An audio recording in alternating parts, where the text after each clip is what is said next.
तर hi guys, तर आज आहे वटपौर्णिमा आणि मी वटपौर्णिमेसाठी पटकन असे सिंपल असे तयार झालेले आहे. मस्त फक्त नॉर्मल आपलं जी नॉर्मल क्रीम लावतो ती लावली आणि टिकली पावडर आणि साडी घातली आणि त्याच्यावरती फक्त कानातलं घातलं. तर खूप म्हणजे खूप फास्ट आहे, फक्त 5 मिनटात मी माझा मेकअप आवरलेला होता. आणि मी गेली होती दवाखान्यात आणि आल्या पटकन लगेचच साडी चेंज केली आणि सगळ्याच जणी निघाल्या होत्या, त्या थांबल्या होत्या. मग मी पटकन आवरलं आणि खूप गडबडीत मी अशी सिंपल अशी तयार झाली. त्याच्यानंतर मी इकडे निघाली आणि मध्येच गेली आणि मी मेकअप वगैरे केला होता, तर सगळा मूड हाफ झाला. मध्येच गेल्यानंतर झालं काय, तर महिला बोलले की तू नको येऊस, थांब.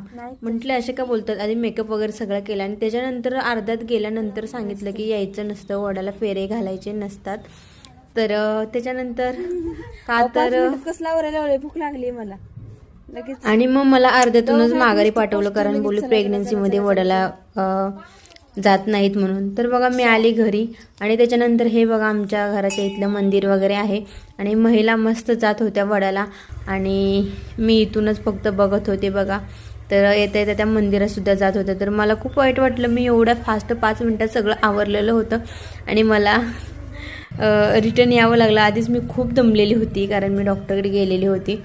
तर जाऊ देत म्हटलं, नाहीच जात तर मग काय करणार. तर तुमच्याकडे जातात का वडाला, मला नक्की कमेंट्स करून सांगा बरं का. थोडी नाराज झाली कारण सगळं आवरलेलं होतं, तर माझा झाला मूड हाफ. तर बघा